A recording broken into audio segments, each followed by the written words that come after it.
melancong ke Makassar, jangan cuma cari konro atau cotonya. Sebuah kawasan pecinan di daerah Kota Tua Makassar juga menjanjikan petualangan kuliner yang memanjakan lidah. Ini mulai dari kedai mie kering hingga aneka jajanan khas negeri Tiongkok yang banyak dijajakan di Pasar Bacan. Pokoknya hauce lah.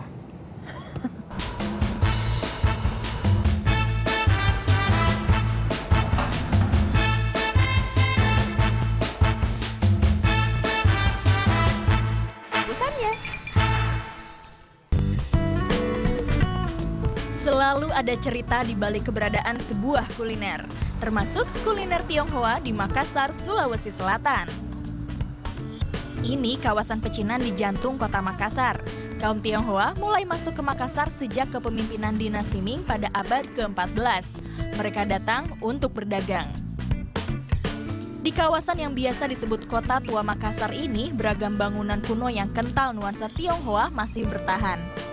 Destinasi ini bukan hanya kompleks hunian dan pusat aktivitas perekonomian warga Tionghoa, tapi juga menjadi tujuan wisata, termasuk wisata kuliner.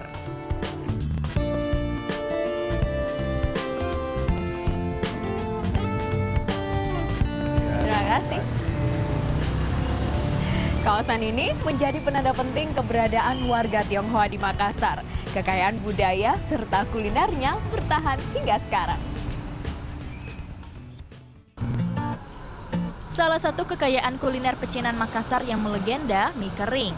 Mie ini dikeringkan di atas wajan yang dipanaskan menggunakan arang. Arang sengaja digunakan karena dipercaya mampu menghasilkan cita rasa khas dan berbeda pada mie kering. Mie kering pertama kali dibuat oleh seorang Tionghoa bernama Ang Ho Chiao.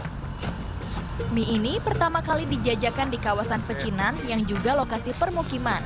Karena itulah mie ini digemari warga pecinan. Mie yang dikenal sejak 4.000 tahun lalu ini oleh kaum Tionghoa dipercaya sebagai simbol panjang umur.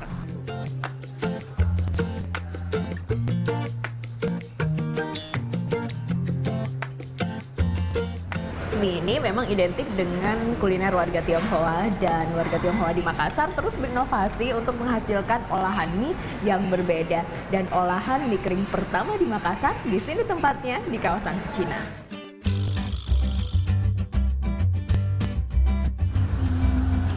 Mie kering disajikan dengan kuah kental panas yang berisi ayam, udang, bakso, sawi, dan wortel. Perpaduan bumbu ala Tionghoa dan Makassar sangat terasa di mie ini. Pembuat mie kering pertama mewariskan resep mie kepada 3 anaknya, yaitu Titi, Awa, dan Anto. Mereka masing-masing membuka tempat makan mie kering di Makassar disesuaikan dengan nama mereka. Dan mie khas pecinan ini sukses diburu para pelancong. Cukup merogoh kocek Rp20.000 untuk seporsi mie kering ukuran jumbo atau Rp18.000 untuk mie kering sedang. Seporsi mie kering siap disantap. Di sini khususnya itu saya suka kalau mewah, soalnya ada kelebihannya, bisa kuat, terus bisa banyak menunya, nggak monoton mie kering doang sih. Petualangan kuliner pecinan kali ini dilanjutkan ke sebuah rumah makan yang ramai kala jam sarapan. Bubur ayam Anting Lau. Tapi kalau enggan mengantre, bisa datang di siang hari seperti saya. Menemukan bubur ini tak terlalu mudah.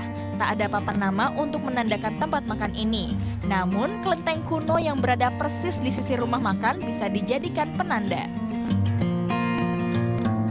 Bubur ini memang tampak tak biasa. Tekstur buburnya pas, warna buburnya putih bersih karena terbuat dari beras kualitas wahid. Pelengkap buburnya juga sangat ramai. Ada cakwe, daun bawang, ayam suwir, dan kuning telur mentah. Kalau di sini bubur ayamnya lengkap dengan kuning telur mentah. Tapi dalam bubur yang panas ini dicampur dan diaduk sedikit saja, kuning telurnya sudah matang. Bubur ayam ini harus segera dihabiskan selagi panas. Ini bubur ayamnya kenapa pakai telur? Habis kuning telur yang mentah tadi tante. Kurang tahu dari orang tua, jadi kita ikut terus. Jadi dari dulu sampai sekarang seperti ini. Ya, tetap begitu. Rumah makan ini berdiri sejak tahun 1949. Hingga kini keaslian resepnya berhasil dipertahankan. Harga bubur ayam ini Rp46.000 per porsi. Bisa dinikmati dari pukul 6 pagi hingga 5 sore. Satu lagi kuliner populer Tionghoa yang wajib ada di daftar buruan, bakpao. Dan inilah kedai bakpao tersohor di kawasan Pecinan Makassar, kedai bakpao Sangir. Bakpao kerap dijadikan sebagai oleh-oleh.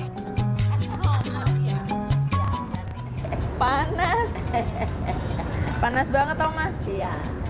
Ya, ini kupasnya nak, mari Oma kupaskan. Oh, Oma punya tangan ini sudah lama pegang-pegang panas, dan apa belah dua ya. Iya. Nah, nah.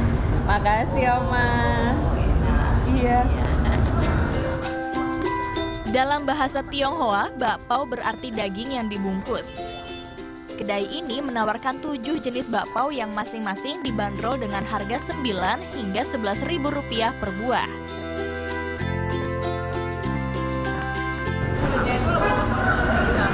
Yang sampai besok. Biasa sampai aku beli bakpao sampai besok masih lembek. Biasa orang kalau besok. Tapi nggak pakai pengawet? Kalau orang Makassar menyebut air susu kedelai itu air tahu. Dan ini adalah teman makan yang pas untuk menikmati bakpao. Oma juga dong? Iya, iya. Kisah sukses bakpao yang mampu bertahan selama 20 tahun ini salah satunya karena pemilihan bahan baku dan proses pembuatannya. Bahan terbaik dan jaminan bakpao yang selalu baru menjadi nilai jual tersendiri. Walaupun sudah buka sejak pukul 6 pagi, proses pembuatan bakpao masih berlangsung hingga kedai ini tutup pukul setengah 11 malam. Yang tersaji selalu bakpao segar. Tak heran 500 buah bakpao terjual setiap harinya. Terima kasih. Belum lengkap ke bakpao Sangir kalau belum bawa bungkusannya. Menjelajahi kuliner pecinan belum lengkap kalau tidak mampir ke Pasar Bacan. Pukul 6 pagi hingga 12 siang, pasar ini tak pernah sepi dari aktivitas jual beli. Pasar Bacan yang terletak di Jalan Bacan ini, pasar tradisional tertua di Makassar. Pasar ini ada sejak kaum Tionghoa masuk ke Makassar. Pasar Bacan menjadi tempat favorit masyarakat Tionghoa di jantung kota Makassar untuk memenuhi kebutuhan dapurnya. Pada awalnya, penjual dan pembeli di pasar ini hanya kaum Tionghoa. Seiring berjalannya waktu, warga pribumi ikut berbelanja di sini. Bahkan saat ini, banyak warga pribumi yang juga berjualan di Pasar Bacan. Sebuah kios di salah satu sudut Pasar Bacan tawarkan jajanan pasar yang susah untuk ditolak. Puluhan jenis jajanan tradisional Makassar dan jajanan ala pecinan bisa menjadi pilihan. Si kondang jalangkote atau yang biasa dikenal dengan sebutan pastel menjadi buruan pertama saya. Jalangkote panas bisa ditemui di pagi hari, harganya Rp2.500 hingga Rp4.000 per biji. Menu sarapan ala kaum Tionghoa seperti siomay dan coce juga bisa didapatkan di sini.